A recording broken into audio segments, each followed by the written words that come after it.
మనం బలలో పాలు పొందనంటున్నాం. దేవుని వాక్యం చూసుకుని బలలో పాలు పొందుతాం. చూడండి, మొదటగా ఒక వాక్యం చదువుకుందాం. యోహాను సువార్త 13వ అధ్యాయం. యోహాను సువార్త 13వ అధ్యాయం 1-2 వచనాలు చదువుతాం. యోహాను సువార్త 13వ అధ్యాయం 1-2 వచనాలు చదువుతాం. పేజీ నెంబర్ 94 కృత నిబంధనలో యోహాను సువార్త 13వ అధ్యాయం 1-2 వచనాలు చదువుతాం. తాను ఈ లోకము నుండి తండ్రి యొద్దకు వెళ్ళవలసిన గడియ వచ్చెనని యేసు పస్కా పండుగకు ముందే ఎరిగిన వాడై లోకములోనున్న తన వారిని ప్రేమించి వారిని అంతము వరకు ప్రేమించెను. వారు భోజనం చేయుచుండగా ఆయనను అప్పగింపవలెనని సీమోను కుమారుడు ఇస్కరియోతు యోధా హృదయములో అపవాది ఇంతకు ముందు ఆలోచన పుట్టించి ఉండెను. కనుక ఈ చదవబడిన ఈ మాటలను బట్టి మనం ప్రభు బలలో పాలు పొందినట్లు మరి ఇంకా అనేకమైన మాటల ద్వారా, అనేకమైన వాక్య భాగాల ద్వారా మనం సరి చేసుకుని బలలో పాలు పొందినట్లు ప్రభు సహాయము చేయనుక. కనుక ఇక్కడ జ్ఞాపకం చేసుకుందాం.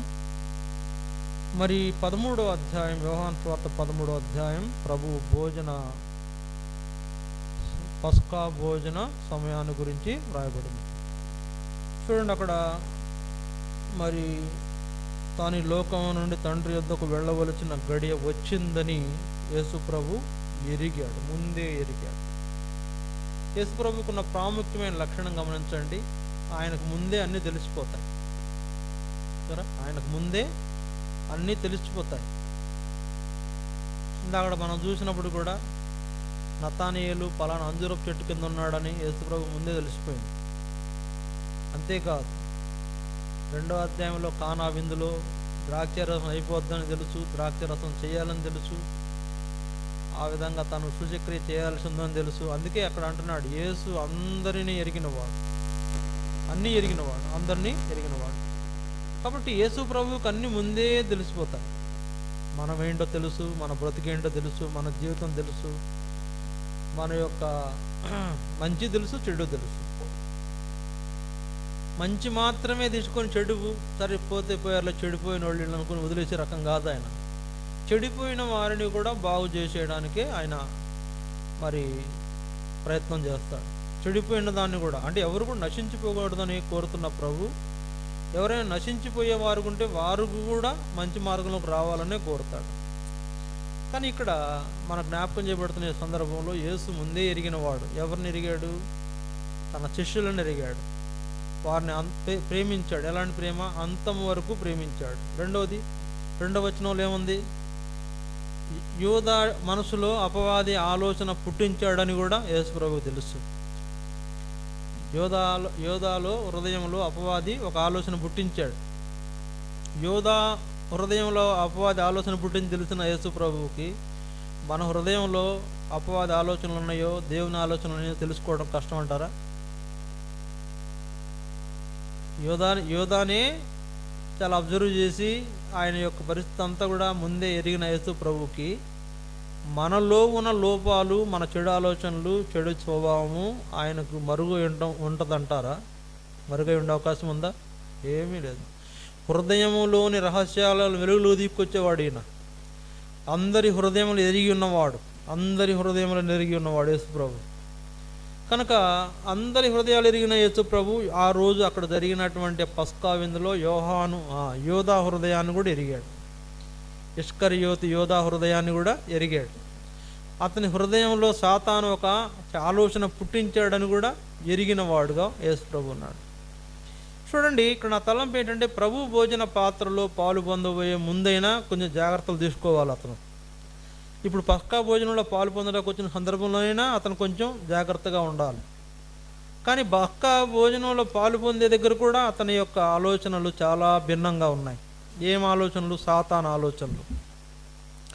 కనుక ఈ దినాల్లో ప్రభు భోజన పాత్ర దగ్గరికి వచ్చే మనలో కూడా ఎన్నో రకాల దురాలోచనలు, చెడు ఆలోచనలు, పాప సంబంధమైన ఆలోచనలు, సాతాను ఆలోచనలు, లోకపరమైన ఆలోచనలు, అపవిత్రమైన ఆలోచనలు మనల్ని చుట్టుముడుతూ ఉంటాయి.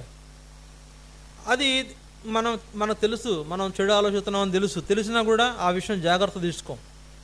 ఎందుకంటే మనలో కార్యం చేసేవాడు అంటే, లోపల అంతరంగంలో కార్యం చేసేవాడు సాతాను, అపవాది అనేటువంటి వాడు మన హృదయంలో అలాంటి చెడు ఆలోచనలు పుట్టించేవాడు. అందువల్ల మరి యోధ హృదయంలో చెడు ఆలోచనలు పుట్టించినాడు అపవాదని యేసు ప్రభు ముందే తెలుసుకున్నాడు. కనుక ఏం చేస్తూ వచ్చాడు, అక్కడ ఆయన తన పని తాను చేయడం ప్రారంభిస్తూ వచ్చాడు. ఏం చేశాడు? ఆయన ఏం చేశాడంటే, భోజనం తీసుకోక మునుపు తన యొక్క మరి నడుమునకు ఒక రుమాలుగా టవల్ కట్టుకొని ఒక పాత్రలో నీళ్లు దిక్కుని వాళ్ళ కాళ్ళు కడగడానికి ప్రారంభించాడు. వాళ్ళు కాళ్ళు కడుగుతూ ఉన్నాడంట. ఫస్ట్ ఎవరు కాళ్ళు కడుగడానికి వెళ్ళాడు? పేతురు కాళ్ళు కడగడానికి వెళ్ళాడు. పేతురు ఏమంటున్నాడు, ప్రభువా నువ్వు నా పాదాలు కడుగుతావా అంటే, అవునయ్యా, నేను కడకపోతే నాలో నీకు పాలు లేదు, నేను కడిగితేనే నీకు నాతో పాలు, లేకపోతే లేదు అంటే ఆయన ఏమంటాడు, నిలువెల్లా గడుగాడు, తలకాడ నుంచి అరికాళ్ళ దాకా గడుగు అంటాడు.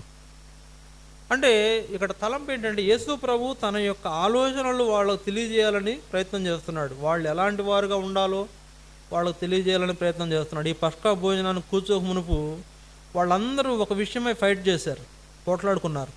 ఏంటి ఆ పోట్లాట? ఆ కుర్చీలో నేనే కూర్చోవాలి. ఏంటి ఆ పోట్లాట? ఆ కుర్చీలో నేనే కూర్చోవాలి. ఏ కుర్చీ? యేసు ప్రభు కుడి పక్కన ఉన్న కుర్చీలో నేనే కూర్చోవాలి. ఆ కుడి స్థానం నాదే, కుడి భుజం నేనే ఆయన ముఖ్యమైన అనుచరుడిని అని వాళ్ళకు పోట్లాడు వచ్చింది. యోధా కూడా పోట్లాడాడు. ఏమయ్యా, ఏం మాట్లాడుతున్నారు మీరు? నేను ఎవరనుకుంటున్నారు? కోశాధికారి అంటే వాళ్ళకు సంబంధించిన ఆర్థిక వ్యవహారాలన్నీ చూసేవాడే కోశాధికారి, ట్రెజరర్ అంటారు. కనుక వాడంటే నేను కూడా యేసు ప్రభు చాలా ఇంపార్టెంట్ అయిన వాడిని, నా డబ్బుల సంచి నా దగ్గరే ఉంది, నేను ఇస్తేనే మీకు రొట్టెలు, లేకపోతే లేదు, నేను ఆడ కూర్చుంటానని ఆయన అంటాడు. యోహాన్ అంటాడు, నేను ఆయనకి ఎంతో ప్రియమైన వాడిని కదా, బంధువుని, రక్త సంబంధిని, నేను కూర్చుంటాను అంటాడు. లేదు నేను నాయకుడిగా ప్రభు నన్ను నియమించాడు, నేనే కూర్చుంటానని పేతురు పోట్లాడు. ఇట్లా వాళ్ళ అంతకుముందు ఒక ఘర్షణ జరిగింది. ఆ సీట్లో నేనే కూర్చోవాలా, ఆ సీట్ నాదే, ఆ స్థానంలో నేను మందిరంకి వెళ్ళేటప్పుడు కూడా నా స్థానం నాకే ఉంటుంది, ఎవరు కూర్చోరు, ఎందుకో తెలియదులే. కానీ ఆ స్థానాన్ని వాళ్ళు ఎవరైనా కూర్చున్న ఖాళీ చేసేవాళ్ళు, అక్కడి నుంచి అన్న వస్తాడని చెప్పేసి నా స్థానం ఖాళీ చేసి ఇచ్చేవాళ్ళు. మరి ఎందుకు నైనా ఖాళీ చేయమని అడిగేవాడు కదా, వాళ్ళే ఖాళీ చేసేవాడు. కానీ పోట్లాట, ఈ సీట్ నాకే కావాలి, ఇక్కడే కూర్చుంటా, ఇక ఎక్కడో నాకు వేరే చోటకు మారడానికి. ఇదన్నీ అపవాది పుట్టించే తలంపులు, సాతాను పుట్టించే తలంపులు. కనుక ఇస్కరియోతు యోధాలోనేమో ఒక ఆలోచన పుట్టించాడు అపవాది, శిష్యుల్లోనేమో యేసు ప్రభువుకి నేనే ముఖ్యంగా ఉండాలి, ఆయన కుడి పక్కన నేనే కూర్చోవాలనేటువంటి భేదాలు పుట్టించిన సందర్భం వాళ్ళ జ్ఞాపకం చేయకూరుతూ ఈ సందర్భం చేస్తున్నాడు. వాళ్ళ పాదాలు కడగడ వెనక ఉద్దేశం ఏంటంటే, ఏంటి చెప్పండి, ఎందుకు అడిగాడు? అసలు వాళ్ళ పాదాలు ఏం కడగాల్సిన అవసరం లేదు. ఒక మాట ఆజ్ఞాపిస్తే వాళ్ళ అపవిత్రత బోధ, చెయ్యి ఇట్లా ఆడిస్తే బోధ. యేసు ప్రభు ఆయన నీడబడితేనే దయ్యాలు భయపడి బెదిరి పారిపోయినాయి కదా. ఆయన నేల మీద ఉమ్మి వేసి బురద ఇట చేసి ఎవరికో కంటి మీద రాసాడంట, కళ్ళు చేసినాయి. వాడెవడో ఆ యేసుని పట్టుకోవడానికి వచ్చినప్పుడు ముల్కు అనేటువంటి ఆ యొక్క భటుడు చెవి నరికేశాడంట పేతురు. అరే పేతురు, ఏం చేస్తున్నావా, ఆగు అని చెప్పేసి ఆయన నాపి ఆ చెవిని తీసి మళ్ళా చెవిని అతికిచ్చేశాడు, యథాస్థానంలో అతికిచ్చేశాడు. అద్భుతాలు చేసిన యేసు ప్రభు. కనుక ఎందుకు చెప్తున్నానంటే, ఆయన యొక్క ప్రతి పని కూడా, ప్రతి ప్రయత్నం కూడా మన యొక్క మేలు కోసమే. ఆ రోజు శిష్యులు ఆ విధమైనటువంటి ఘర్షణాత్మకమైనటువంటి ఆ పరిస్థితుల్లో ఉన్నప్పుడు యేసు ప్రభు వారికి నేర్పించడానికి ఒక మాదిరిని నేర్పించాలని పాదాలు కడుగుతున్నాడు. ఒక మాదిరి ఉండాలి మీకు ఏంటంట, అందుకే అంటున్నాడు చూడండి, 15వ వచనం, 14వ వచనం.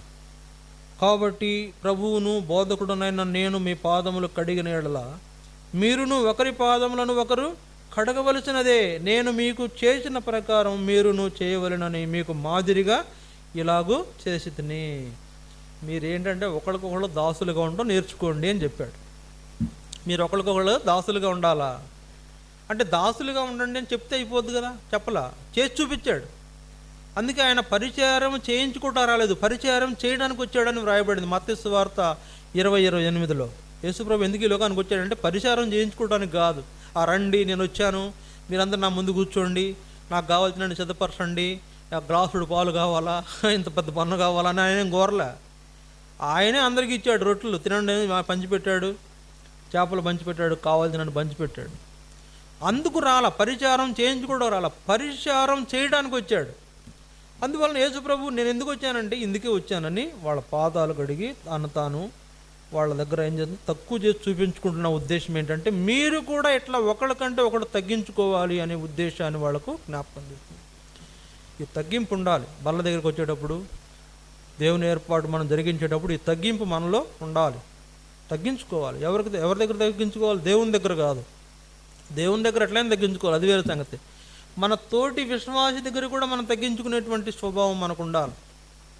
అది మన జ్ఞాపకం చేయబడుతున్న చాలా ప్రాముఖ్యమైన సంగతి. ఇక్కడ ఇలాంటి పరిస్థితి అన్నీ కనిపెడేస్తున్నాడు ముందే యేసుప్రభు. ముందే ఎరిగిన వాడంటే వాళ్ళల్లో ఒక ఫైటింగ్ జరిగిందని ఆయన తెలిసిపోయింది. ఏంటది? సీట్ కోసం వాళ్ళు ప్రయత్నం చేశారని తెలిసిపోయింది. తర్వాత యోధాలో అపవాది ఆలోచనలు పుట్టిస్తున్నాడని తెలిసిపోయింది. తెలిసిపోయినా కూడా ఆయన ఏం చేశాడు? ఏం మాట్లాడాల, తొణకల బెణకల, నిబ్బరంగా ధైర్యంగా ఆయన చేయాల్సినంతా చేసి చూపించాడు. ఇలా చేయండి అని వాళ్ళని హెచ్చరించిన తర్వాత మాట్లాడుతున్నాడు. చూడండి 17వ వచనం చూడండి, ఆ మాట గమనించండి. ఈ సంగతులు మీరు ఎరుగుదురు కనుక వీడిని చేసిన ఎడల మీరు ధన్యులగుదురు. మిమ్మల్ని అందరినీ గూర్చి నేను చెప్పలేదు, నేను ఏర్పరుచుకుని వారిని ఎరుగుదును గాని నాతో కూడా భోజనం చేయువాడు నాకు విరోధముగా తన మడమ ఎత్తెను. నాతో కూడా భోజనం చేయువాడు నాకు విరోధముగా తన మడమ ఎత్తెను అనేటువంటి విషయాన్ని ఆయన నొక్కి చెప్తున్నాడు. చూడండి, యేసు ప్రభువుతో కూడా కలిసి భోంచేసేవాడు యేసు ప్రభు మీదకి మడమ ఎత్తాడంట. అంటే కాలు ఎత్తాడు యేసు ప్రభు మీద. చూడండి, ఇదేం జ్ఞాపకం చేస్తుందంటే అపవాది యోధాలో పుట్టించిన ఆలోచన ఇదే, ఆయన మీద తిరగబడు అని. అపవాది యోధాలో పుట్టించిన ఆలోచన ఎన్ని రకాలైనటువంటి పరిస్థితులకు దారితీసిందంటే మరి అవన్నీ కూడా యోధ తన జీవితంలో ఒక ఏమంటారు ముగింపు దశలో, తన ఎండింగ్ స్టేజ్లో ఉన్నప్పుడు క్రమక్రమంగా అపవాదికి బానిస అయిపోయి చాలా నష్టపోయిన వాడుగా ఉన్నాడు. చాలా ఘోరమైనటువంటి తప్పుదాలు చేస్తున్నవాడు ఉన్నాడు. అందుకే నేనేమంటానంటే ప్రియులారా, దేవుని ఏర్పాటులో మనం ఉండకుండా, దేవుని యొక్క ఏర్పాటులో మనం జీవించకుండా సాతానుకు మన జీవితంలో చోటిస్తే క్రమక్రమంగా నష్టాలే, లాభాలు అయితే ఉండవు. క్రమక్రమంగా దిగజారిపోతూ ఉంటాం, పతనం అయిపోతూ ఉంటాం. మన జీవితాన్ని మనమే సమూలంగా నాశనం చేసుకుంటాం. ప్రభు బల్ల దగ్గరికి వచ్చిన దగ్గర కూడా యోధ అపవాది యొక్క ఆలోచనలకు చోటిచ్చాడంటే ఇంకా వాని జీవితం ఎక్కడ ఇంకా దేవుని ఏర్పాటులో ఉంటుంది? ఎలాగ దేవుని ఏర్పాటు జరిగించగలుగుతాడు? కనుక బల్ల దగ్గరికి వచ్చినప్పుడు మనం కూడా అంతే, దేవుని ఏర్పాటు జరిగించకుండా అపవాది ఏర్పాట్లు కనుక ఉన్నట్లయితే మన తలంపులు, మన ఆలోచనలు, మన పనులు, మన ఊహలు ఏంటంటే సాతాను మనలో ఆలోచనలు పుట్టిస్తూ ఉంటాడు. రకరకాల ఆలోచనలు పుట్టిస్తూ ఉంటాడు, అపవిత్రమైన ఆలోచనలు. సాతాను పుట్టించే ఆలోచనలు ఏమైనా మంచి ఆలోచనలా? అన్నీ పాపమే కదా. పాప ఆలోచనలు పుట్టిస్తూ ఉంటాడు. పాప సంబంధమైన ఆలోచనలు పుట్టించేటువంటి సాతాను మనల్ని ఏం చేస్తాడు? క్రమక్రమంగా ఏం చేస్తాడు? ఒకటి చెప్పాలి సాతాను గురించి మీకు. వాడేంటంటే మనం దేవుని భద్రతలో ఉంటాం కనుక మనల్ని ముట్టుకోవటానికి అంత ముందుకు రాడు, ధైర్యం చేయలేడు. కానీ ఏదో ఒక రకంగా కొద్దిగా అవకాశం దొరకగానే వాడు మనలోనికి ఎలా ప్రవేశిస్తాడంటే ముందేమో మన పాదాల దగ్గర ఉన్నట్టు ఉంటాడు, తర్వాత కొద్దిగా మనల్ని ఆక్యుపై చేసుకుంటూ వస్తాడు. సరే, ఫస్ట్ ఎక్కడ ఉంటాడంట? మన పాదాల దగ్గర ఉంటాడు. మనము ఎందుకంటే ఆయన భక్తిపరులం కనుక, దేవుని భక్తిపరులం కనుక, దేవుని కొరకు నమ్మకంగా జీవించేవారం కనుక, దేవుని కాపుదల ఉంటుంది కనుక సాతానుడు మన పైన విజయం పొందలేడు. ఎక్కడుంటాడు? మన పాదాల దగ్గర ఉంటాడు, మన పాదాల కింద ఉంటాడు. మన పాదాల కింద చితకదక్కబడిన పరిస్థితిలో యేసుప్రభు వాడిని పెట్టాడు. మన పాదాల దగ్గర ఉండే సాతాను మనం ఏమాత్రం అవకాశం ఇచ్చినా నిదానంగా ఏం చేస్తాడు? కొద్దిగా వచ్చేస్తాడు, మనలోనికి వచ్చేస్తాడు. మన పాదాల్లో ప్రవేశిస్తాడు, మోకాళ్ళలోకి వచ్చేస్తాడు, నడుములోకి వచ్చేస్తాడు, పొట్టలోకి వచ్చేస్తాడు, హృదయంలోకి వచ్చేస్తాడు, మెదడులోకి వచ్చేస్తాడు, అన్నీ ఆక్యుపై చేసిన తర్వాత చివరికి జుట్టు పట్టుకుని పడేస్తాడు. ఎక్కడున్నాడండి వాడు? మన పాదాల కింద ఉన్నటువంటి వాడికి మనం సోటిచ్చిన కారణం చేత వాడు మనలో ప్రవేశించి కొద్ది కొద్దిగా మనల్ని ఆక్యుపై చేసుకుని మనల్ని ఆవహించి ఏం చేస్తాడంట? పాదాల్లో, మోకాళ్ళలో, నడుములో, పొట్టలో, హృదయంలో, గుండెల్లో వచ్చేస్తాడు. తర్వాత ఆలోచనలోకి వచ్చేస్తాడు. అయిపోయింది. ఇక ఆ తర్వాత వాడు చేసే పని ఏంటంటే జుట్టు పట్టుకుని ఈడ్చుకెళ్తాడు మనల్ని. మన పాదాల కింద మెడకాయ మీద కాడిగేసి తక్కవలసినటువంటి వాడు మనం అవకాశం ఇచ్చిన కారణం చేత మన జుట్టు పట్టుకునే పరిస్థితి వచ్చేసింది ఈ రోజుల్లో విశ్వాసులకు. ఆ దినాల్లో ఇస్కరియోతు యోధా విషయంలో కూడా అది జరిగింది. ఇస్కరియోతు యోధాని దేవుడు యేసు ప్రభు చాలా ప్రేమించాడు. ఎంత ప్రేమించాడంటే ఆయనకు ఒక ఉన్నతమైన స్థానం ఇచ్చాడు. అతని యొక్క పరిస్థితులు సరిగ్గా లేకపోయినా కూడా ఆయనకు మంచి ప్లేస్మెంట్ ఇచ్చాడు. ఇదిగో నువ్వు నా ట్రెజరర్గా ఉండు, డబ్బులు సంచి నీ దగ్గర పెడుతున్నా, జాగ్రత్తగా చూసుకో, లెక్కలు చూసుకో, మనకు కావాల్సిన ఆహారం అంతా నువ్వే కొనాలా, నువ్వే చేయాలా, ఇదిగో నీదే బాధ్యత అని పెద్ద బాధ్యత చెప్పాడు. అన్నిటికంటే పెద్ద బాధ్యత ఏంటి చెప్పండి? డబ్బులు సంచే కదా. అన్నిటికంటే పెద్ద బాధ్యత డబ్బులు సంచే. జనరల్ మేనేజర్ అయినా కూడా డబ్బులు సంచిన వాడి దగ్గరికి వెళ్ళాలా? చూసారా? ఈవెన్ యేసు ప్రభువు కూడా యోధా మనకు రొట్లు కావాలి, రొట్లు కొను అని ఆయన చెప్తేనే తప్ప అక్కడ పని జరగదు. అట్లాంటి పరిస్థితి, అట్లాంటి పొజిషన్లో పెట్టిన ఇస్కరియోతు యూదా ఎంత నమ్మకంగా దేవుని కొరకు జీవించాలి, ఎంత నమ్మకంగా ఆయన వెంబడించాలి, ఎంత కృతజ్ఞతగా ఉండాలి. అది లేదు. అది లేకుండా సాతానుకు చోటిచ్చాడు.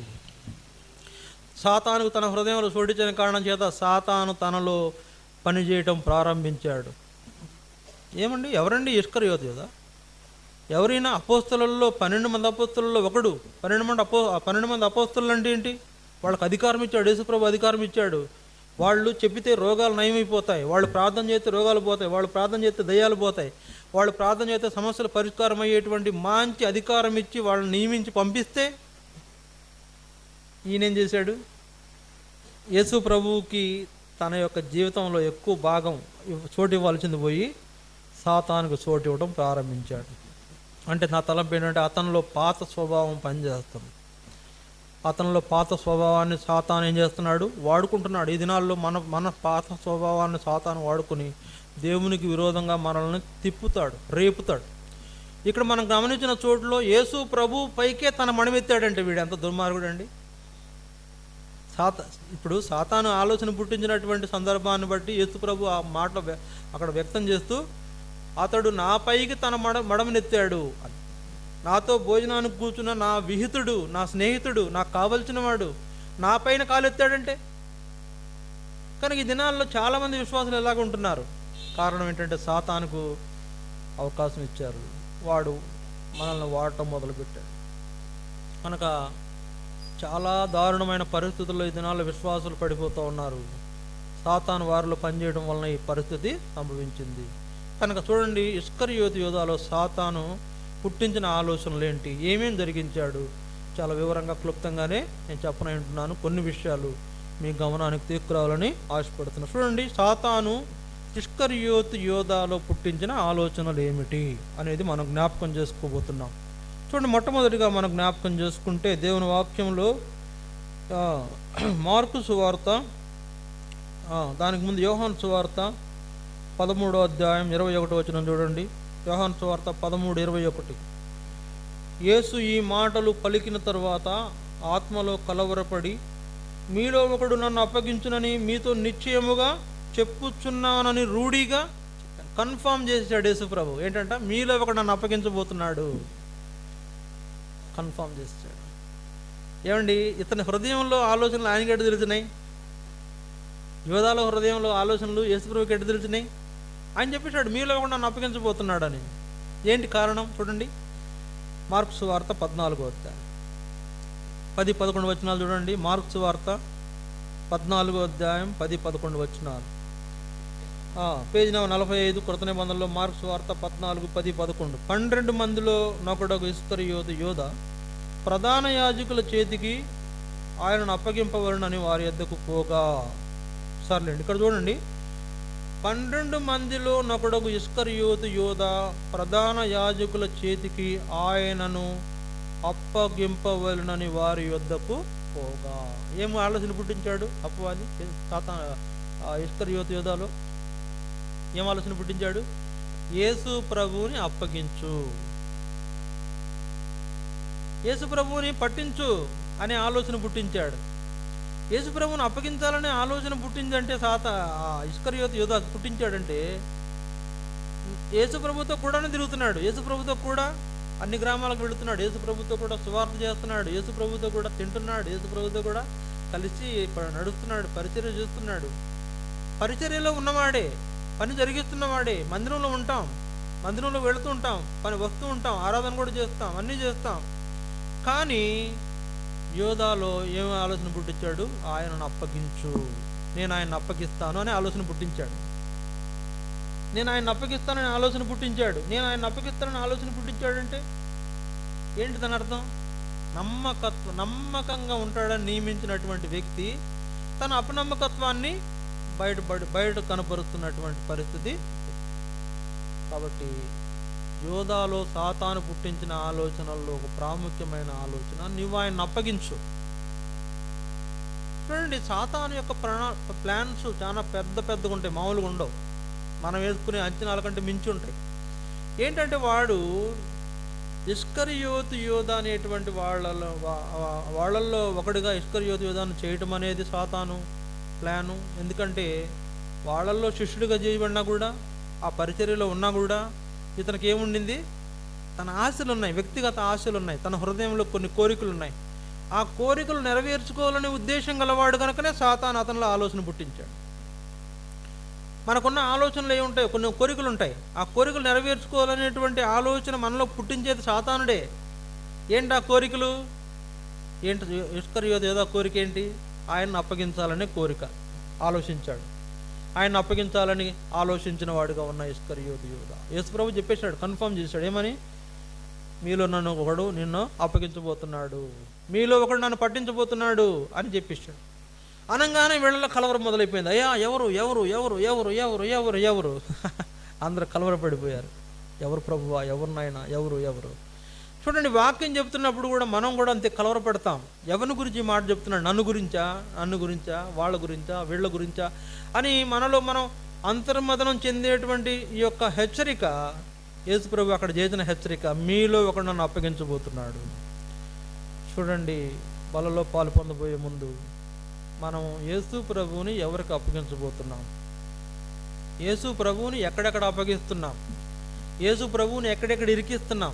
ఆలోచించాలి. యేసు ప్రభువుని ఎక్కడెక్కడ ఇరికిస్తున్నాం, యేసు ప్రభువుని ఎక్కడెక్కడ అవమానపరుస్తున్నాం అనే సంగతులు మనం గ్రహించుకోవాలి. ఇస్కరియోతు యోధాలో సాతాను పుట్టించిన ఆలోచన ఆయన అప్పగించాలి. కనుక మనలో ఆ యేసు ప్రభువుకు అవమానం కలిగేటట్టు ప్రవర్తించినా, యేసు ప్రభువుకు విరోధంగా నడుచుకున్నా అది సాతాను పుట్టించిన ఆలోచనగా మనం భావించాలి. ఈరోజు నేను ప్రార్థన చేసుకోవద్దని ఆలోచన పుట్టింది అనుకోండి, అది సాతాను పుట్టించిన ఆలోచన. ఈరోజు నేను వాక్యం చదువుకోవద్దని పుట్టించిన ఆలోచన సాతాను పుట్టించిన ఆలోచన. ఈరోజు ఒక్కరోజు ఆగిపోదామని అంటే సాతాను పుట్టించాను. ఈరోజు నేను మందిరానికి వెళ్ళాలా వద్దా? సాతాను ఆలోచన. మందిరానికి తప్పనిసరిగా వెళ్ళాలి, మందిరానికి తప్పనిసరి, ఎక్కడికి వెళ్ళినా వెళ్ళకపోయినా మందిరానికి వెళ్ళాలి. ఏమండి, అనారోగ్యం వస్తే వెంటనే హాస్పిటల్కి వెళ్తావా వెళ్ళవా? తప్పకుండా వెళ్తావు, తప్పనిసరిగా వెళ్తావు. మరి అనారోగ్యం వస్తే హాస్పిటల్కి వెళ్ళేటువంటి అంతా సిన్సియర్గా ఉన్నప్పుడు దేవుడు చేసిన మేళ్ళకు, అద్భుతాలు, ఆశ్చర్యకార్యాలకు ఆయన ఆరాధించడానికి ఆలయానికి పోవాలని సిన్సియారిటీ వద్దా? సిన్సియర్గా ఉండాలని మనం ఆలోచిస్తాం. మంచిదే, ఖచ్చితంగా చేస్తాను నేను కొన్ని విషయాలు అంటాం. నిజమే, ఖచ్చితంగా చేయి. ఎవరు అన్నారు? దేవునికి లోబడి ఉండటం కూడా ఖచ్చితంగా చేయి. దేవుని ఎందుకు భయభక్తులు కలిగి ఉండటం కూడా ఖచ్చితంగా చేయి. దేవునికి నమ్మకస్తుడిగా ఉండటం కూడా నేను ఖచ్చితంగా చేస్తాను అని నా అంత ఖచ్చితత్వం గలవాడేవాడు లేడని చెప్తాను. నిజమే, ఇక్కడ ఏది మరి? ఇక్కడ కూడా చూపించాలి. ఆ ఖచ్చితత్వం ఇస్కరియోతు యోధాలో కూడా ఉంది. ఏంటంట? నేను ఆయన శిష్యుడిగా ఉండాలని అనుకున్నాడు, ఉన్నాడు, అనేకమైన పనుల్లో పాల్పొందుతున్నాడు. అదే సమయంలో ఖచ్చితంగా నాకు ఆయనకు కొన్ని కోరికలు ఉన్నాయి, ఆ కోరికలు కూడా నెరవేర్చుకోవాలనే ఆలోచనలో భాగంగా సాతాను తనలో పుట్టించిన ఆలోచనే ఆయన అప్పగించాలి. కనుక యేసు ప్రభువుని అప్పగించాలనే ఆలోచన పుట్టించిన సాతానుడు ఇస్కరియోతు యోధ పతనానికి ప్రారంభం చేశాడు. అతని పతనం అవడం ప్రారంభించబడిన సందర్భం అది. కనుక ఇలాంటి పరిస్థితుల్లో ఉన్న ఇస్కరియోతు యోధ పతనం ప్రారంభమైంది. ఆయన అప్పగించాలనుకుంటున్న సందర్భంలోనే ఆ పతనం ప్రారంభమైంది. కనుక యేసుప్రభు ముందే ఆలోచన చెప్పేశాడుగా, మీలో కూడా నన్ను పట్టించబోతున్నాడు, అప్పగించబోతున్నాడు అని చెప్పేసిన ఆ సందర్భాన్ని బట్టి ఇస్కరియోతు యోధ సాతాను యొక్క ఆలోచన కలిగిన వాడుగా ఆయన అప్పగించాలని అనుకోవటమే మొట్టమొదటి తప్పటడుగు వేసిన సందర్భం. కనుక ఆ విషయం అంటే కొన్ని శరీరంలో కొన్ని ఆలోచనలు పనిచేసినా అమలు చేయడం ప్రారంభించింది ఇక్కడే. వేరే వేరే ఆలోచనలు ఉన్నాయి ఆయనకు, అమలు చేయడం ప్రారంభించింది ఇక్కడే. యేసుప్రభుకు విరోధంగా కార్యం చేయడం ప్రారంభించింది. యేసుప్రభుకు విరోధంగా తన మడమనెత్తిన సందర్భాలు ఇక్కడి నుంచే ప్రారంభమైనాయి. కనుక అట్లాంటి ఆ పరిస్థితి యోధా జీవితంలో మనం చూస్తే అతని పతనానికి ప్రారంభమని జ్ఞాపకం చేసుకోవాలి. మనం కూడా ఆయనకు విరోధంగా ఆలోచిస్తే మన పతనానికి అక్కడే ప్రారంభం, అర్థం చేసుకోవాలి. కనుక ఆయన అప్పగించాలనే ఆలోచన చేస్తున్న ఇస్కరియోతు యోధ పతనం ప్రారంభమైంది. ఇది మొదటిది. రెండవది చూడండి, మత్తయి సువార్త 26వ అధ్యాయం 15వ వచనం. మత్తయి సువార్త 26వ అధ్యాయం 15వ వచనం, 14-15. అప్పుడు 12 మందిలో నొకడుగు ఇస్కరియోతు యోధ ప్రధాన యాజకుల యొద్దకు వెళ్ళి, నేను ఆయనను మీకు అప్పగించిన ఎడల నాకేమిత్తురని వారిని అడిగెను. అందుకు వారు 30 వెండి నాణెములు తూసి వానికి ఇచ్చిరి. ఇక్కడ గమనించండి, ఈ రెండో సందర్భంలో మాకేం జ్ఞాపకం చేయబడుతుందంటే బేరం కుదుర్చుకున్నాడు. ఏంటంట? బేరం కుదుర్చుకున్నాడు. ఏం బేరం? నేను ఆయన్ని అప్పగిస్తే మీరు నాకేమిస్తారు అంటే నాకేమి లాభం అని ఆలోచించడం అపవాదే అతనికి ఆలోచన పుట్టించాడు. కనుక నేను ఆయనకు అప్పగిస్తే నాకు డబ్బు వస్తుంది అనేటువంటి దురాలోచన పుట్టించిన వాడు సాతానే. నేను ఆయన అప్పగిస్తే నాకు డబ్బు వస్తుంది. ఎంత డబ్బు ఇస్తారు? బేరం ఆడాడు. ఎంత డబ్బు ఇస్తారు? ఎంత కావాలి? మనకైతే ఎంత కావాలా? ఎంత కావాలి చెప్పండి? 1,00,000 కావాలా? మనకైతే 1,00,000 కావాలా? ఇంకా కోరిక ఎక్కువ ఉంటే 5 లక్షలు కావాలా? ఇంకా కోరిక ఎక్కువ ఉంటే ఇంకా ఎంతైనా కావాలా? కనుక ఈ డబ్బు వ్యామోహం కలిగినటువంటి అతని స్వభావాన్ని సాతాను వాడుకుంటున్నాడు. డబ్బు వ్యామోహం స్వభావం కలిగినటువంటి సాతాన్ని వాడుకుంటున్నాడు. ఇక్కడ ఏదో డబ్బు వ్యామోహం అని ఎందుకు చెప్తున్నానంటే, యేసుప్రభు డబ్బు సంచి ఇచ్చాడు నిజమే, కానీ అందులో వచ్చిన డబ్బులు దొంగిలిస్తూ వస్తున్నాడంట. చూడండి, యోహాను సువార్త 12వ అధ్యాయం యోహాను సువార్త 12వ అధ్యాయం 5-6 వచనాలు చూడండి. 5-6 వచనాలు, 4-5-6 వచనాలు చూడండి. ఆయన శిష్యులలో ఒకడు అనగా ఆయనను అప్పగింపనయ్యున్న ఇస్కరియోతు యోధ, ఈ అత్తరెందుకు 300 దేనారములకు అమ్మి బీదలకు ఇయ్యలేదని నేను వాడిలాగా చెప్పినది బీదల మీద శ్రద్ధ కలిగి కాదు గాని వాడు దొంగ అయి ఉండి తన దగ్గర డబ్బు సంచి ఉండినందున అందులో వేయబడినది దొంగిలించుచూ వచ్చిన కనుక అలాగూ చెప్పెను అని వ్రాయబడింది. సరే, ఏం రాయబడింది? ఈయన అది ఏంటంట, బీదల మీద ప్రేమతో చెప్పట్లా. ఎందుకు 300 దేనారాలకు దీన్ని నమ్మలేదు మీరు? ఎందుకు అనవసరంగా ఆయన పాదాల మీద పూశారు? అరే ఎవడైనా పాదాలపై నేలపాలు చేస్తారా ఇంత ఖరీదైన అత్తరును అని చెప్తున్న ఈ సందర్భం బీదలకు. ఇప్పుడు 300 దేనారాలు వస్తే బీదలకు ఇవ్వచ్చు కదా. అరే కొంతమంది బీదలైనా కాస్త ఆనందం ఉంటారు కదా అని ఆలోచన చెప్పాడు. ఈ ఆలోచన కూడా వీడిది కాదు, దుర్మార్గం ఆలోచన వీడిది కాదు, సాతానే పుట్టించాడు. సాతాను కపటమైన ఆలోచన మనలో పుట్టిస్తాడు. ఈ యొక్క డబ్బు మీద ఆలోచనలు ఉన్న యోధాని సాతాను వాడుకోవడం ప్రారంభించిన సందర్భం ఇది. కనుక ఇక్కడ ఏమంటున్నాడంటే, బీదల మీద శ్రద్ధ కాదు కానీ వాడు దొంగ అయి ఉండి తన దగ్గర డబ్బు సంచి ఉండినందున అందులో వేయబడినది దొంగిలిస్తూ వస్తున్నాడంట. ఏంటి, 300 దేనారాలు ఉన్నాయనుకోండి, ఏం చేస్తున్నాడు? అటు ఇటు చూస్తున్నాడు, గమ్మును 2 నొక్కేస్తున్నాడు. 2 నొక్కేస్తే ఏమైంది? 298 అవుతుంది. అట్లా తేపకు 2 నొక్కేస్తే ఏమవుతుంది? అదే 200 అవుతుంది. ఇక్కడ ఎంత ఉంది మొత్తం? 298. 300. అక్కడ ఎంత అయిపోయింది? ఇప్పుడు అతనికి 200 అయిపోయింది. ఇప్పుడు ఏంటంట, ఈ డబ్బు సంచి కంటే ఇంకా ఎక్కువ సంపాదించాలని ప్లాన్ వేసుకున్నవాడు కనుక దొంగిలించాడు. దొంగ కనుక డబ్బు మీద ఆశ ఉన్న యొక్క ఇస్కరియోతు యూద ఆలోచనలు సాతాను వాడుకోవడం ప్రారంభించి నాకు ఎంత ఇస్తారు, ఆయన అప్పగిస్తే ఎంత ఇస్తారని బేరం ఆడుతున్నాడు. యేసుప్రభుని గురించి బేరం ఆడుతున్నాడు. ఏమండి, డబ్బు మీద వ్యామోహం మనల్ని ఎంత పతనం చేస్తుందంటే, ఎంత పడిపోయేటట్టు చేస్తుందంటే, మనలో డబ్బు కోసం అడ్డమైన గడ్డి తినేవాడుగా మనల్ని చేస్తుంది. జీవాధిపతి అయిన వానిని అప్పగించడానికి పూనుకొని బేరం ఆడుతున్నాడు. నేను అప్పగిస్తే ఎంత ఇస్తారు నాకు, నా భాగం ఎంత? వాళ్ళు ఏమన్నారు, 30 నాణ్యాలు ఇస్తామన్నారు, వెండి నాణ్యాలు. 30 వెండి నాణ్యాలు అంటే బేరం చాలా కుదరలే. ఏమన్నాడు, కుదరకపోతే ఏమన్నాడు, అరే సరిపోదండి, ఇంకా కావాలండి. లేదు అతని ఖరీదు అంతే, అతని జీవితం 30 సంవత్సరాలు, అతని యొక్క జీవితానికి లెక్క కట్టి 30 నాణ్యాలు ఇచ్చాం, సరిపెట్టుకొని పంపించేశారు. సరే ఇక సర్దుకొని, ఇక ఎందుకంటే బేరం కుదరట్లేదు, డీల్ కుదరట్లేదని మొత్తానికి అడ్జస్ట్మెంట్ చేయకుండా వచ్చేసాడు. ఇక్కడ తలంపు గమనించండి, 30 వెండి నాణ్యాలకు ఆశపడి యేసు ప్రభువును అప్పగించాలనుకున్నటువంటి ఆ యొక్క పరిస్థితి యూదాలో ఎందుకు సంభవించిందంటే, సాతాను తనను వాడుకోవడం ప్రారంభించాడు. సాతాను మనల్ని కూడా వాడుకుంటాడు. దేవుడు ఎక్కువ, డబ్బు ఎక్కువ అంటే ఏం చెప్తాం? యేసు ప్రభు ఎక్కువ, డబ్బు ఎక్కువ అంటే ఏం చెప్తాం చెప్పండి? ఎవరు ఎక్కువ? మరి అప్పుడు డబ్బుల కోసం ఎందుకు ఆశపడుతున్నారు? సమస్య అయిపోయింది. చూసారా, యేసుప్రభు ఎక్కువ, డబ్బు ఎక్కువ అంటే యేసుప్రభు ఎక్కువ. మరి డబ్బుల కోసం ఎందుకు ఆశపడుతున్నారు? డబ్బుల కోసం ఎందుకు ఆరాటపడుతున్నారు? ఇంకో విషయం చెప్తా, డబ్బులు ఉండాలి. డబ్బులు లేకుండా మనం జీవనం చేయడం కష్టం. యేసుప్రభుకి డబ్బు సంచి ఉన్నప్పుడు మనకెందుకు ఉండొద్దు? యేసుప్రభుకి డబ్బు సంచి ఉన్నప్పుడు మనకెందుకు ఉండొద్దు?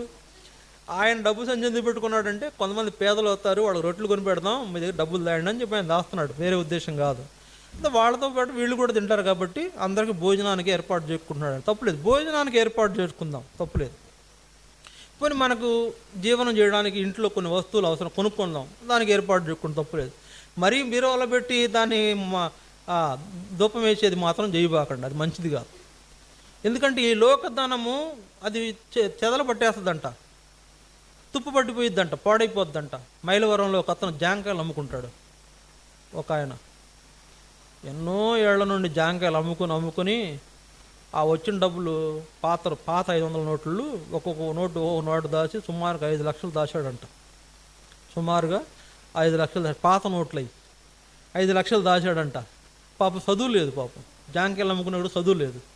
సరే ఈ లోపు నరేంద్ర మోడీ వచ్చి ఏం చేశాడు, డిమానిటైజేషన్ పెట్టి డబ్బులు 500 బ్యాన్ చేశాడు. బ్యాన్ చేసినా కూడా పాపం అతను తెలియలా. ఎవరో చెప్పారంట, అయ్యా మరి డబ్బులుంటే మార్చుకోండి అని ఎవరి దగ్గర విని, నా దగ్గర ఉన్నాయంటే వెళ్ళి చూశారంట. డబ్బులను బయట తీసి బ్యాంకులో మార్చుకుందాం అని చూస్తే తీయంగానే ఆ డబ్బులన్నీ చెదలు పట్టేసి మొత్తం తినేసినాయి అంట. డబ్బులన్నీ తినేసినాయి అంట. ఎక్కడో చిన్న చిన్న మొక్కలు చితుకులు ఉన్నాయంట అక్కడ. ఈ దిక్కెళ్తే బ్యాంకు కూడా ఎట్లా ఒప్పుకుంటాడు? 500 కష్టపడి దాచుకున్నాడు. చివరికి ఏమైంది? చెదల పాలైపోయింది. కనుక అట్లా వద్దు. మన అవసరతల కోసం దేవుడు ఇస్తాడు, తీసుకోండి, వాడుకోండి, చక్కగా అన్నం తినండి, మంచిదే. ఇల్లు సౌకర్యవంతమైన ఇల్లు కట్టుకోండి, మంచిదే. అసలు ఎంతకంటే మంచి ఇల్లు ఇస్తానన్నాడు మనకి. ఇప్పుడు మనం ఇక్కడ పాకలో ఉన్న ఇబ్బంది లేదు, మేడలో ఉన్న ఇబ్బంది లేదు, ఎంతకంటే మంచి ఇల్లు ఉంది, అది గొప్ప విషయం. అయితే ఇక్కడ యూదా ధనం మీద వ్యామోహంతో యేసు ప్రభువుని బేరం పెట్టాడు, ఎంత ఇస్తారు అని అడిగి. అది చాలా అతని జీవితాన్ని మరో పతనమైన పరిస్థితికి తీసుకెళ్ళిపోయింది. డబ్బు మీద ఆశ ఘోరమైన పతనం మనకు తీసుకొచ్చేదిగా ఉంటుంది అని యోధాన్ని బట్టి మనం తెలుసుకోవాలి. ఇది రెండవ సంగతి. మొదటిదిగా అతను యేసు ప్రభువును అప్పగించాలని సాతాను యొక్క ఆలోచనలు అమలు చేయడం ప్రారంభించాడు, పతనం ప్రారంభమైంది. రెండవదిగా డబ్బు మీద ఆశ గలవాడని సాతాను అతను వాడుకోవడం ప్రారంభించాడు, డబ్బులకు ఎంత ఇస్తారని బేరం అడుగుతూ వచ్చాడు. మూడవదిగా చూడండి, మనం చూస్తే లూకాసు వార్త 22వ అధ్యాయం 6వ వచనం. లూకాసు వార్త 22వ అధ్యాయం 6వ వచనం. దయచేసి చూడండి, లూకా 22 6వ వచనం.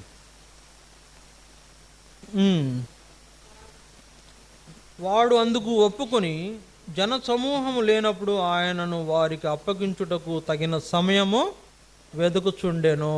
ఎందుకంట ఏమన్నాడు? పైన 5వ వచనం చూడండి. అందుకు వారు సంతోషించి వానికి ద్రవ్యమీయ సమ్మతించితిరి. వాడందుకు ఒప్పుకొని జనసమూహం లేనప్పుడు ఆయనను వారికి అప్పగించుటకు తగిన సమయము వెదకుచుండెను. పథకాలు వేస్తున్నాడు, ప్లాన్స్ వేస్తున్నాడు. ఏంటంట ప్లాన్స్ ఏంటి ఏమండి? ప్లాన్స్ ఏంటి? ఎవ్వరు లేనప్పుడు అప్పగిద్దాం.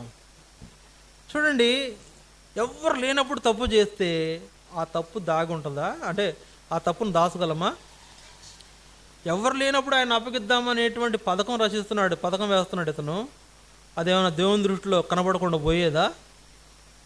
కనుక కొంతమంది అనుకుంటారు ఎవరు లేనప్పుడు ఎవరు చూడనప్పుడు చేద్దాంలే, ఎవరు చూడరుగా మనకి ఇబ్బందులు ఎదుర్కొంటారు. అది చాలా పతనం, చాలా ఘోరమైన స్థితి.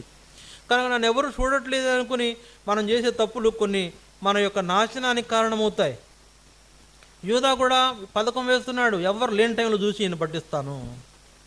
ఎవరు లేని టైం కోసం కనిపెడుతున్న యూదా. ఇవన్నీ ఎక్కడి నుంచి పుట్టుకొస్తాయండి? దుర్మార్గ ఆలోచనలు.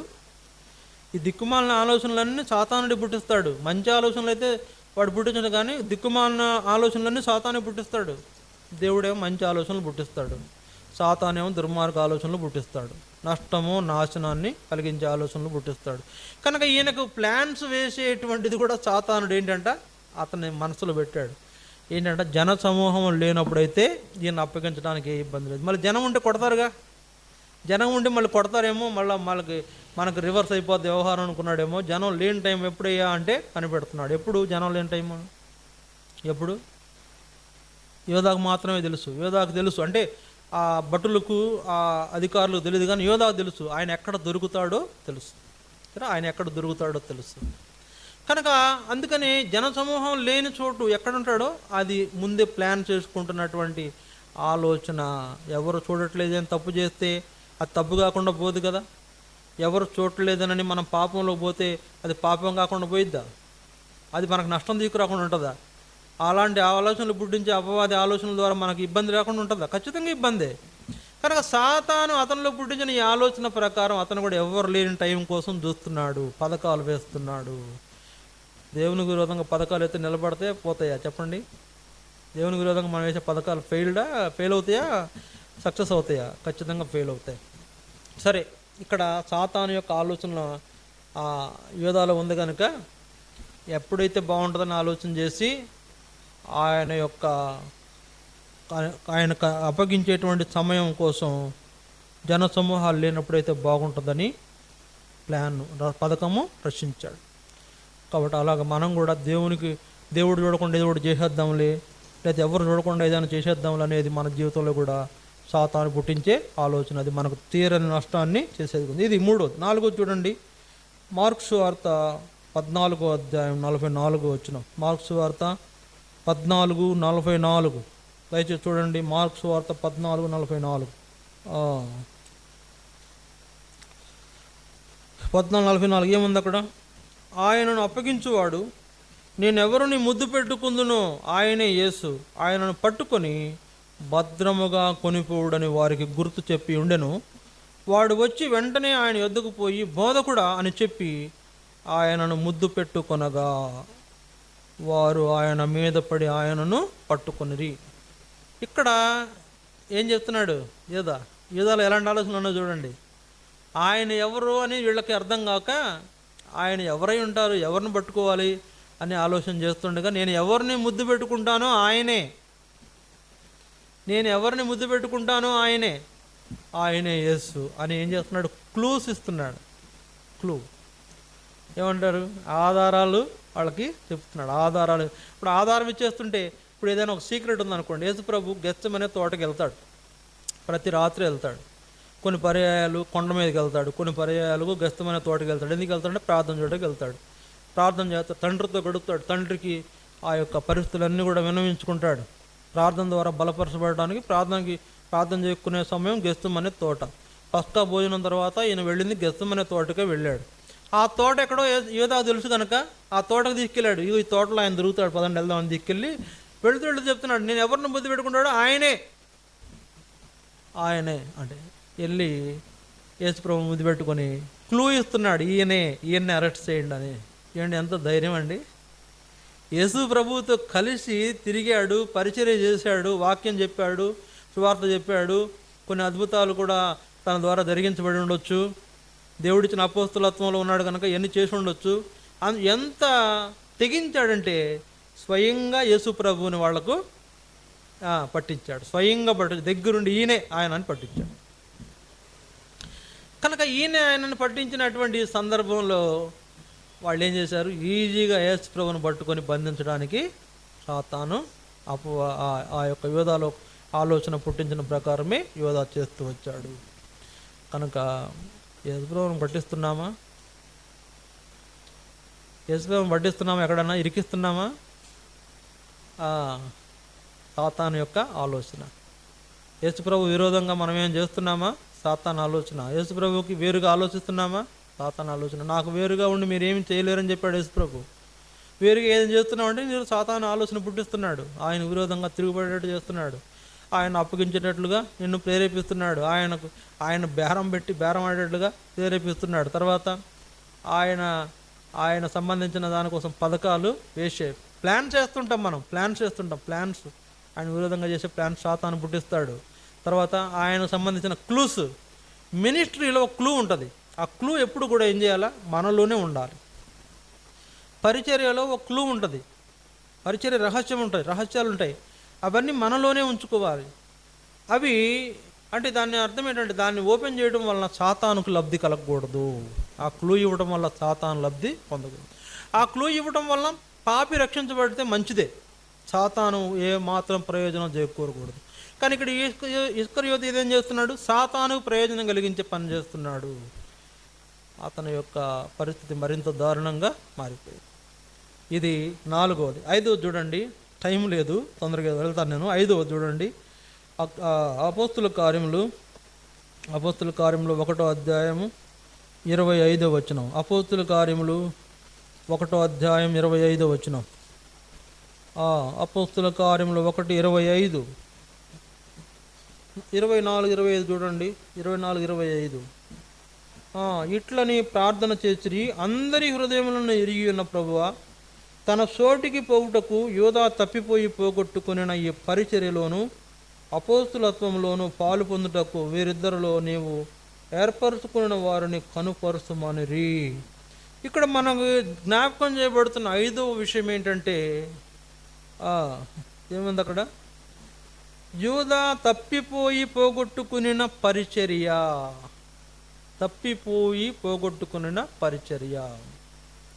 యూదాకి ఎంతో ముఖ్యమైన ప్లేస్ ఇచ్చాడు యేసు ప్రభు. యూదాకి ఎంతో ముఖ్యమైన ప్లేస్ ఇచ్చాడు. ఇప్పుడు యూదా పరిచర్య పోగొట్టుకున్నాడు. రీజన్ ఏంటంటే తప్పిపోయాడు. ఏం తప్పిపోయాడు? దేవుని విషయాల్లో తప్పిపోయాడు. యేసు ప్రభు నమ్మకంగా ఉండాల్సిన విషయాల్లో తప్పిపోయాడు.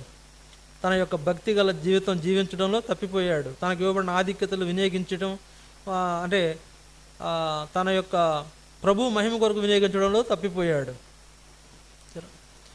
యోధా తప్పిపోయి పోగొట్టుకున్న ఈ పరిచర్య. యోధా తప్పిపోయాడు. ఏ విషయంలో తప్పిపోయాడంటే తన యొక్క జీవితాన్ని తనంతట తానే చెరుపుకుంటూ వచ్చాడు. తన జీవితాన్ని తానే పతనం చేసుకుంటూ వచ్చాడు. యేసుప్రభువుని అప్పగించాలనుకోవటం, ఆ డబ్బుల కోసం ఆశపడటం, కొన్ని ప్లాన్స్ వేయటం, ఆయన గురించి క్లూస్ ఇవ్వటం, ఇవన్నీ కూడా ఆయన పతనం అయిపోవడానికి కారణం కాబోతున్నాయి. కనుక ఏం పోగొట్టుకున్నాడు? పరిచర్య పోగొట్టుకున్నాడు. తప్పిపోవుట అనేది ఏంటంటే యేసు ప్రభు కొన్ని అవకాశాలు ఇచ్చాడు. ఎవరికి? యోధాకి. చూడండి, యోహాను సువార్త 13వ అధ్యాయం. యోహాను సువార్త 13వ అధ్యాయం. ప్రభువు వాళ్ళకు మాదిరి చూపిస్తున్న సందర్భంలో ఈయన కూడా కొంచెం హెచ్చరించాడు. ఏమని హెచ్చరించాడు? యోహాను సువార్త 13వ అధ్యాయం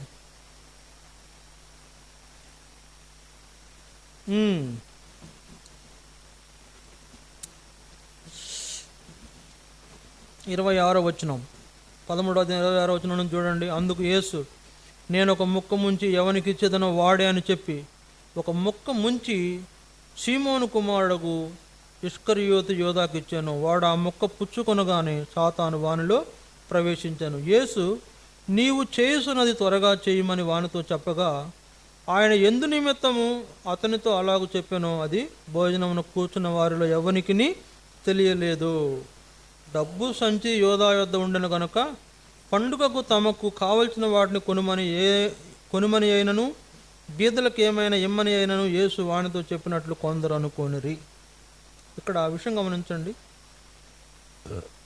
ఇక్కడ యోధ ఆ మొక్క పుచ్చుకోగానే, ప్రభు భోజన పాత్రలో రొట్టె పుచ్చుకోగానే ఏం రావాలి మనలోకి? ఏం రావాలా? నూతనమైన ఆత్మీయత రావాలి. అంటే నూతనంగా ఆత్మీయంగా బలపరచబడాలి, ఆత్మ సంబంధమైన బలంతో మనం నింపబడాలి. కానీ ఈయనలో ఏమొచ్చింది? సాతాను వచ్చింది. అపవాది అతని హృదయంలో ప్రవేశించాడు. బల్లలో పాలు పొందిన వెంటనే అపవాది ప్రవేశించడం ఏంటండి? ఇక్కడ అంతకుముందు అపవాది ఆలోచన పుట్టించడమే చూసాం మనం 2వ వచనంలో. కానీ ఇప్పుడు ఏం చేశాడు? ఇప్పుడు ఏమైంది? బలలో ఆ రొట్టె పుచ్చుకోగానే అపవాది అతనిలో ప్రవేశించాడు. ఇప్పటి వరకు బయటే ఉండే ఆలోచనలు చెప్తున్నాడు, కానీ ఇప్పుడు లోపలికి వెళ్ళి రేపుతున్నాడు. నేను అదే చెప్తున్నా, వాడిని పాదాల దగ్గర ఉంచండి. పొరపాటును కూడా మీ మోకాళ్ళ దగ్గర రానివ్వద్దు, మోకరించనివ్వడు. పొరపాటున మీ నడుముల దగ్గర రానివ్వద్దు. నడుములు ఏం చేస్తాడు? మన నడుము ఏమైందంట? అసత్యం చేయడానికి అయిపోద్దండి. నడుము ద్వారా నడుము అనే సత్యమైన దట్టి అందుకని కట్టుకోవాలని చెప్తారు. నడుముకి ఏం కట్టాలి? సత్యమైన దట్టి కట్టుకోవాలా. అంటే యథార్థమైన భక్తి జీవితం కలిగిన వారంగా మనము ఉండాలి అనేది మనకు ఉండాలంటే నడుముల దాకా సాతాన్ని రానివ్వబాకండి. తర్వాత నిదానంగా మీ యొక్క హృదయంలోకి రానివ్వబాకండి. నిదానంగా మీ గుండెల్లోకి చోటు ఇవ్వబాకండి. నిదానంగా మీ యొక్క ఆలోచనలోకి రానివ్వబాకండి. వాడు అలా వచ్చాడంటే ఇలా అయిపోతాడు. ఇప్పుడు మనలో దూరిపోతే యోధలో దూరిపోయినటువంటి ఆ సందర్భంలో తన పతనం ఎంత ఘోరంగా మారిపోయిందో మనం చూడబోతున్నాం. కనుక ప్రియులారా, యేసు ప్రభు ఆ యోధాను గురించి ఆలోచించి కొన్ని అవకాశాలు ఇచ్చాడు. చూడండి, ఆ మాటలు ఇప్పుడు చెప్తాను నేను. ఆ మాటలను ఇప్పుడు చెప్తా. చూడండి, మత్తయి సువార్తలో ఉందనుకుంటాను. మత్తయి సువార్త 26వ అధ్యాయం. మత్తయి సువార్త 26వ అధ్యాయం 20వ వచనం నుంచి చూడండి. 20వ వచనం, 26, 20వ వచనం. సాయంకాలం అయినప్పుడు ఆయన 12 మంది శిష్యులతో కూడా భోజనమున కూర్చుండెను.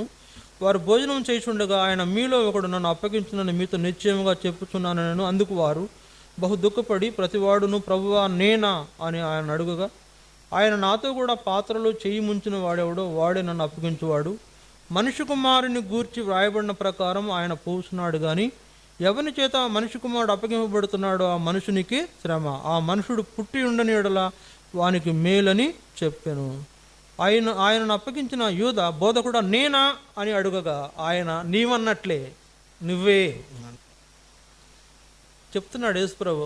ఇది అసలు పుట్టకుండా ఉంటేనే మంచిది, అలా చేయకుండా ఉంటే చాలా మంచిది. ఇప్పటికైనా యూద నువ్వు మారితే మంచిదని చెప్తున్నాడు ఇండైరెక్ట్గా.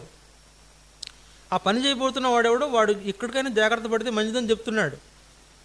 ఈయన అడిగాడు, నేనా ప్రభు? నేనంటే నువ్వే నన్ను అప్పగించబోతున్నావు, వెళ్ళి నువ్వు చేయాల్సిన కార్యం చేయని పంపించాడు. కాబట్టి ప్రియులారా, ఇక్కడ యేసుప్రభుని అవకాశం ఇచ్చాడు యోధాకి. మరి శాంతమైన ద్రోసేలా, శాంతం ద్రోసేసేవాడు అయితే డబ్బులు ఎందుకు ఇస్తాడు? డబ్బులు సంచి ఎందుకు ఇస్తాడు? ఇప్పుడు ఆయన మీద సరైన దృక్పథం లేకపోతే, మంచి ఆలోచన లేకపోతే, అరే నువ్వు వాడు కూర్చోరా, పేతురు చూసుకుంటాడు ఈ సంగతి అని చెప్పేవాడు కదా. పేతురు చూసుకుంటాడు, లేకపోతే యోహాను ఉన్నాడు, నాకు నువ్వేంటి ఆడు కూర్చో అనేవాడు. కానీ వాళ్ళందరినీ కాదని తీసుకొచ్చి ఈయనకు ఇంపార్టెంట్ ప్లేస్ ఇచ్చిన దాన్ని ఊరికే ఇవ్వలా. యోధాని గుణపరుద్దామని ఇచ్చాడు. యోధా ఆలోచనలు, డబ్బు మీద ఆలోచనలు యేసుప్రభువు తెలుసు, ముందే తెలుసు. అయినా కూడా యోధాకి కొంచెం అవకాశాలు ఇచ్చాడు, మారతాడేమో, మార్చుకుంటాడేమో అని చూశాడు. కానీ యోధా మారలేదు. ఫలితం ఏమైందంటే ఆయన తీవ్రమైన పతనానికి వెళ్ళిపోవడానికి కారణం. చూడండి, ఇవన్నీ జరిగిన తర్వాత యోధాకి ఆలోచన పుట్టింది. యేసుప్రభుని పట్టుకున్నారు, ఆయనకు చిలువ శిక్షణ వేశారు, ఆయన చిలువ మోపించుకుంటూ యెరూషలేము వీధుల్లో తీసుకెళ్లారు.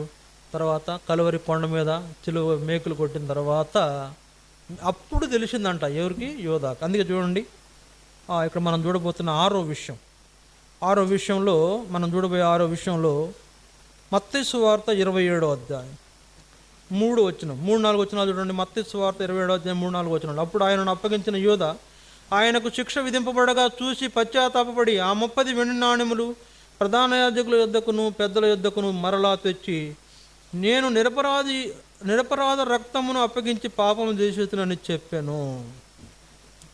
ఎక్కడ తెలిసిందండి? చిలువలో మేకులు కొట్టిన తర్వాత, చిలువలో వ్రేలాడిన తర్వాత తన తప్పు తాను తెలుసుకున్నాడు.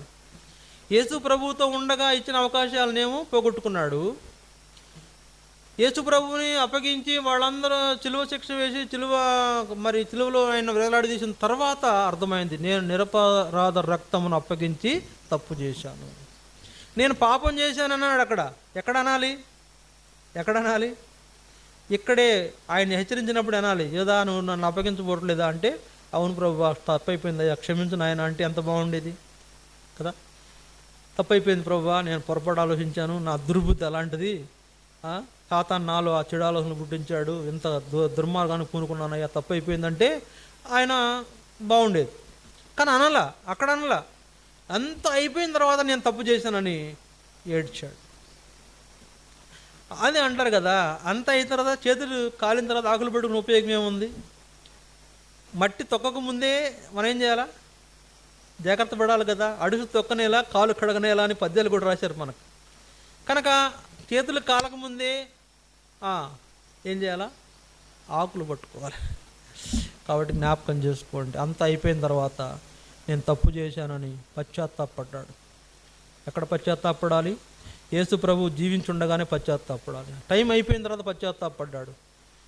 అతని టైము అయిపోయింది, తన చాప్టర్ క్లోజ్ అయిపోయిన తర్వాత అయ్యా బాబు అన్నా కూడా ఇంకా ఏమీ అవకాశం లేని స్థితిలో పశ్చాత్తాపడ్డాడు. ఏమంటున్నాడు? అప్పుడు ఆయన అప్పగించిన యోధ ఆయన శిక్ష విధింపబడగా చూసి పశ్చాత్తాపడి నేను చాలా తప్పు చేశాను అనుకున్నాను. ఎక్కడండి? అంత అయిపోయిన తర్వాత నువ్వు ఇప్పుడు పశ్చాత్తాపడి ఉపయోగం ఏముంది? నీకు ఇచ్చిన అవకాశం ఇచ్చినప్పుడు పశ్చాత్తాపడితే ఎంత బాగుండేది. కనుక అంత అయిపోయిన తర్వాత నేను చాలా తప్పు చేశానని బాధపడినా ఉపయోగం లేదు. పిల్లలు పరీక్షలు రాసే సమయంలో రాసేటప్పుడే రాయాల.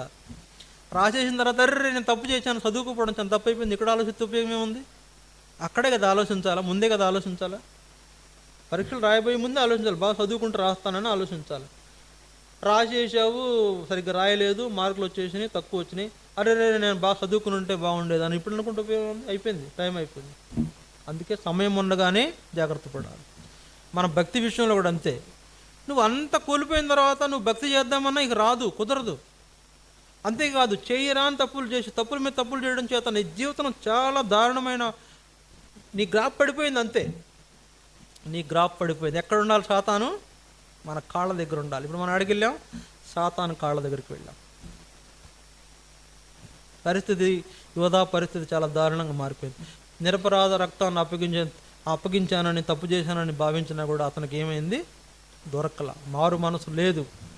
తప్పులు ఒప్పుకున్నా కూడా ఆయనకి ఎవరు క్షమించేవాళ్ళు లేరు.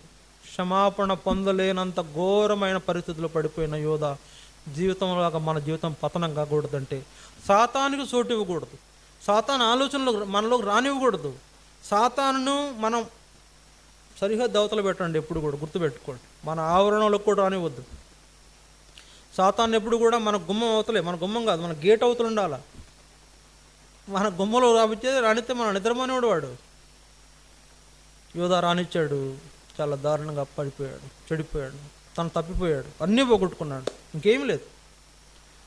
చివరికి ఆ 30 నాణ్యాలు కూడా ఇసిరేసాడు. నాకొద్దు, మీరే ఏం చేయకుంటారో చేయకుండా 30 నాణ్యాల కోసం ఆశపడి ఎంత ఆరాటపడ్డాడో.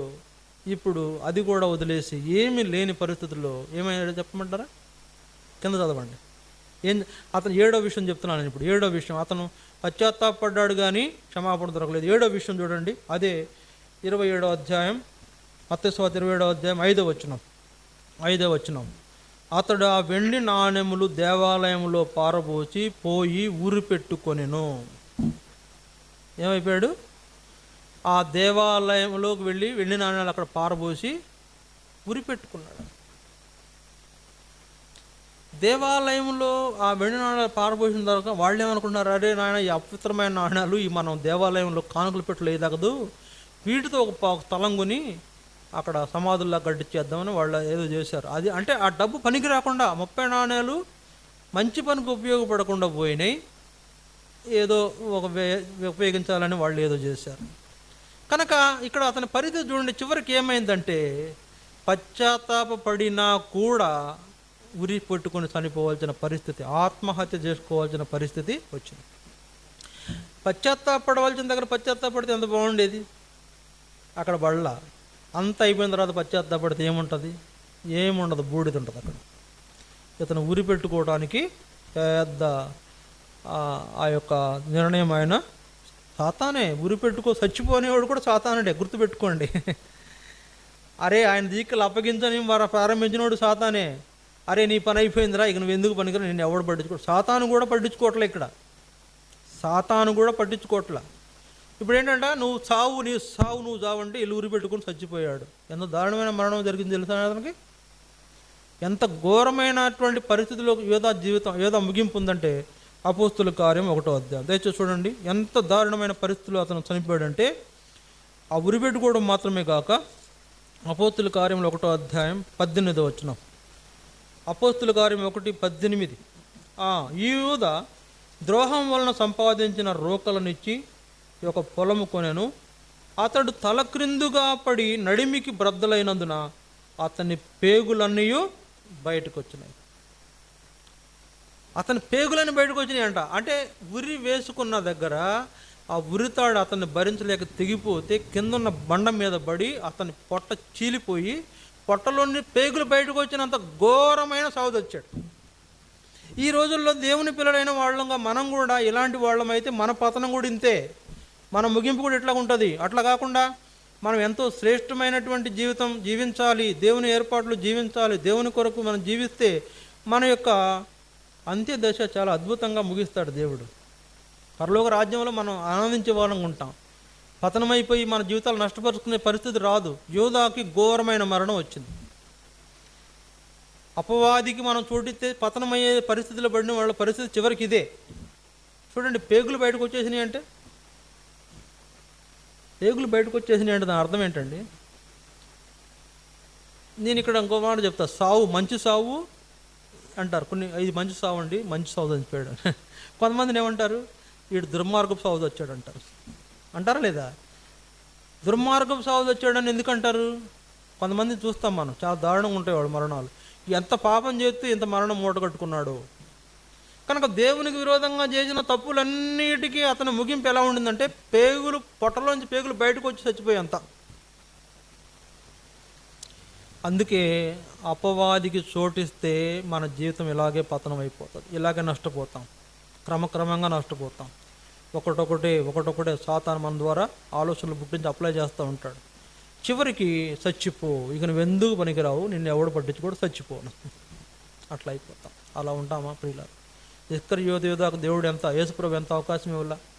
అరే నాయన, నీకేం మంచి చోటు ఇచ్చాను కదా, మంచి ప్లేస్ ఇచ్చాను, మంచి పదవి ఇచ్చాను, చక్కగా ఉండేదానికి ఎందుకు ఇట్లా చేస్తున్నావు? బహుశా రాయబడలేదేమో, యోధా అట్లా ఉండబాకయ్యా, నువ్వు చక్కగా ఉండు, నా మార్గంలో నడుచుకో అని చెప్పున్నాడేమో. అవి రాయలే అక్కడ. రాయడానికి మరి అంత రాయడానికి కుదరదు కదా. పర్సనల్గా మాట్లాడిన సందర్భాల్లో యోధా అట్లా కాదా, ఇట్లా ఉండాలని హెచ్చరించాడేమో. దేవుడు నీతో కూడా పర్సనల్గా మాట్లాడతాడేమో, అప్పుడప్పుడు నిన్ను కూడా హెచ్చరిస్తాడేమో. ఎందుకు సరి చేసుకోలేకపోతున్నావు? పరీక్షించుకోవాలి. యోధాలాగా సాతానికి అవకాశం ఇస్తే, చోటు ఇస్తే మన జీవితం కూడా ఇలాగ పతనం అయిపోయి చాలా భయంకరమైనటువంటి సాగు చావాల్సి వస్తుంది. అలా ఉండకుండా ఉండాలంటే మనం ఏం చేయాలా? మనం ఆయనలాగా మాదిరికరంగా ఉండాలి, తగ్గించుకున్న వారంగా ఉండాలి, ప్రభుకు అప్పగించుకునే వారంగా ఉండాలి, ఆయన యొక్క బిడ్డలుగా మనం నమ్మకత్వం కనబరిచే వారంగా ఉండాలి. యోధాలాగా తప్పిపోయి నష్టపోయే వాళ్ళంగా మనం ఉండకూడదు. అలాంటి అనుభవంలోనే మనం బలలో పాల్పొందుతాం. మనలోకి వచ్చేది అపవాది కాదు, ఏమొస్తుంది? దైవాత్మ మనలోకి వస్తుంది, దేవుని ఉజ్జీవం మనలోకి వస్తుంది. జీవాహారం భుజించాం కనుక నూతనమైన జీవం మనలోకి వస్తుంది. నూతన ఆత్మ, నూతన అభిషేకం పొందిన వారంగా ఉంటాం, నూతన బలం పొందే వారికి ఉంటాం. అది కదా ఆయన కోరుతున్నది. అలా కాకుండా అపవాది ఆలోచనలు పెట్టుకుని బలలో పాల్పొంది నీలో అపవాది ప్రవేశిస్తాడు, నష్టపోతాం. పరీక్షించుకుందాం, యోగ్యంగా బలలో పాలు పొందని అంటున్నాం. మోకరించండి.